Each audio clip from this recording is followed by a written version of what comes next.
ఇంకొక ఆయన మాట్లాడుతున్నాడు. ఏం మాట్లాడతాడంటే ఒక ఆయన అయితే వాళ్ళు జనరల్ సెక్రటరీ పెట్టారు, అడ్వకేట్ ఎవరో ఒక అతను, పంది మాంసం బంగారం,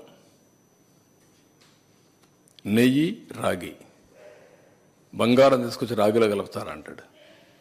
అంటే మనోభావాలు అంటే లెక్కలేదా మీకు? కనీసం మీరు కండెమ్ చేశారా? మాజీ ముఖ్యమంత్రి గారు,